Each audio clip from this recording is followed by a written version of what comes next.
Assalamualaikum warahmatullahi wabarakatuh. Saya Alvin Emil Toha dengan NIM 202111327 akan mempresentasikan materi yang berjudul Qaul Sahabi. Pengertian.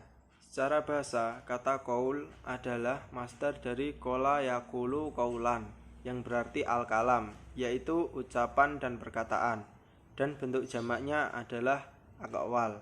Secara istilah, yang dimaksud dengan qaul tidak lain adalah pandangan atau pendapat atas suatu hukum fikih. Misalnya, kita mengatakan pendapat mazhab sahabi dengan ungkapan qaul sahabi.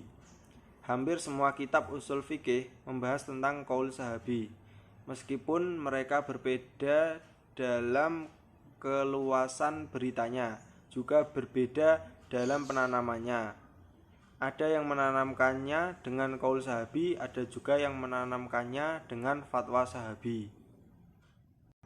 Macam-macam qaul sahabi. Para ulama membagi qaul sahabi ke dalam beberapa macam. Di antaranya, yang pertama, perkataan sahabat terhadap hal-hal yang tidak termasuk objek ijtihad. Dalam hal ini, para ulama semuanya sepakat bahwa perkataan sahabat bisa dijadikan hujah. Yang kedua, perkataan sahabat yang disepakati oleh sahabat yang lain. Dalam hal ini, perkataan sahabat adalah hujah karena masuk dalam kategori ijma'. Yang ketiga, perkataan sahabat yang tersebar di antara para sahabat yang lainnya dan tidak diketahui ada sahabat yang mengingkarinya atau menolaknya. Dalam hal ini pun bisa dijadikan hujah, karena ini merupakan ijma' sukuti bagi mereka yang berpendapat bahwa ijma' sukuti bisa dijadikan hujah. Yang keempat, perkataan sahabat yang berasal dari pendapatnya atau ijtihadnya sendiri. Qaul sahabi yang seperti inilah yang menjadi perselisihan di antara para ulama mengenai keabsahannya sebagai hujah dalam fikih Islam. Selanjutnya, kehujahan qaul sahabi.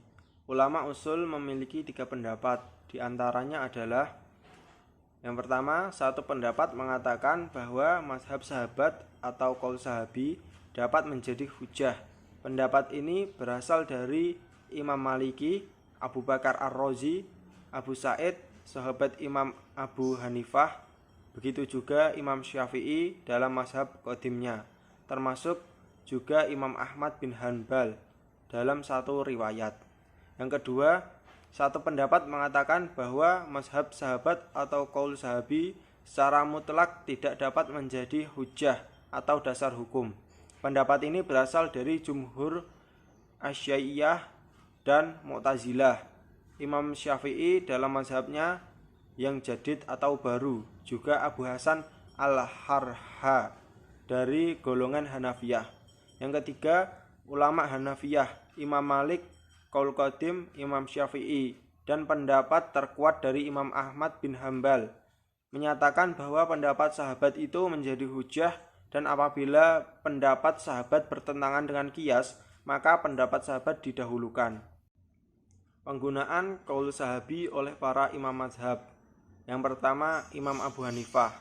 Adapun sumber hukum ijtihad yang pokok Abu Hanifah yaitu apabila tidak terdapat dalam Al-Quran, ia merujuk pada sunnah Rasul dan atsar yang sahih yang diriwayatkan oleh orang-orang yang thiqah.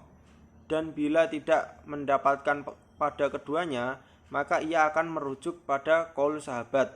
Dan apabila sahabat ikhtilaf, maka ia akan mengambil pendapat dari sahabat manapun yang ia kehendaki. Yang kedua, Imam Syafi'i. Keterangan di atas menunjukkan bahwa di dalam menetapkan hukum, pertama-tama Imam Syafi'i mengambil dasar dari Al-Quran dan Sunnah. Kemudian, pendapat yang telah disepakati oleh para sahabat.